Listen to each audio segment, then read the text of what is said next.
વાત હવે બિલ્ડરોની બબાલમાં અટવાયેલા ગ્રાહકોની, જ્યાં મહીસાગરના લુણાવાડામાં કરોડોની છેતરપિંડીનો ચોંકાવનારો મામલો સામે આવ્યો। બે બિલ્ડરોની ભાગીદારીના વિવાદમાં ઘર ખરીદનાર ગ્રાહકોને મુશ્કેલી વેઠવાનો વારો આવ્યો છે। સમગ્ર મામલે લુણાવાડાના બિલ્ડર ઋષભગીરી ગોસાઈએ ભાગીદાર બિલ્ડરો ગોધરાના ધવલ બાવીસી અને તેમની પત્ની દર્શના બાવીસી સામે છેતરપિંડીની ફરિયાદ નોંધાવી। બંને બિલ્ડરોએ વર્ષ 2022માં આદિનાથ ઓરા ઇન્ફ્રા સોલ્યુશન કંપની શરૂ કરી લુણાવાડામાં શિવાલય પરિસર અને શિવાલય આંગણ નામની રહેણાંક સ્કીમો લોન્ચ કરી હતી, પરંતુ વર્ષો બાદ પણ ગ્રાહકોને ઘર નથી મળ્યું। ગ્રાહકો પણ અગાઉ પોલીસમાં અરજી કરી ચૂક્યા છે। કલરકામના કોન્ટ્રાક્ટરને પણ કામના પૈસાને બદલે પ્લોટ આપવાનો કરેલો વાયદો પૂર્ણ નથી કર્યો। સાથે ગ્રાહકોએ બંને બિલ્ડરોની મિલીભગતનો પણ આક્ષેપ કર્યો છે।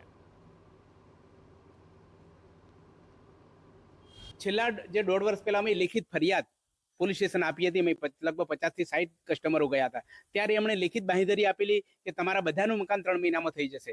એના પછી પણ અમે વારંવાર ફોલોઅપ કરી રહ્યા છે, પણ અમારા મકાન હજુ તૈયાર થયા નથી।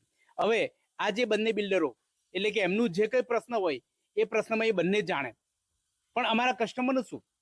અમને અત્યારે પણ હજુ પણ અમારા મકાનનું આ પોઝિશન મળ્યું નથી। અમારી રકમને પૂરેપૂરી આપે 3 વર્ષ થઈ ગયા છે। કલર કામ કરીએ મકાન લીધું છે પરિસરમાં, તો એમ કીધું છે કે નો મેં દસ્તાવેજ કરી આલીશ તમને, તો દસ્તાવેજ કરતા નથી, કલર કામ કરી દીધું। એટલે 20 મકાનનો ઓફેલો, તો 20 મકાનના આપણે વાત થયેલી હતી કે 20 મકાન પતીએ પછી દસ્તાવેજ થઈ જાય, બાકીના પૈસા તમે જે ને કરે એ આપી દેવાના છે, એ રીતની વાત કરી।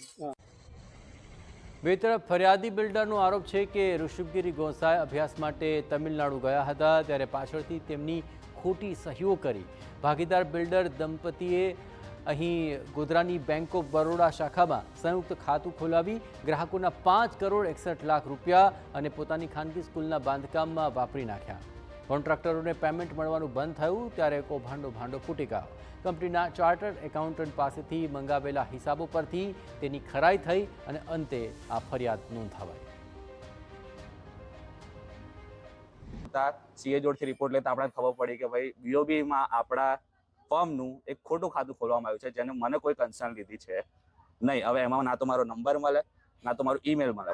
અમારા કોન્ટ્રાક્ટરની લડાઈમાં ગ્રાહકનો કોઈ વાંક નથી, પણ અમે આજ સુધી જે બી ટ્રાય કર્યા છે એ ખાલી ગ્રાહકોને કામ આગળ વધારવા માટે કર્યા છે। હવે એવી સ્થિતિ આવી ગઈ છે કે ખાતું જે છે એ ફ્રીઝ થઈ ગયેલું છે।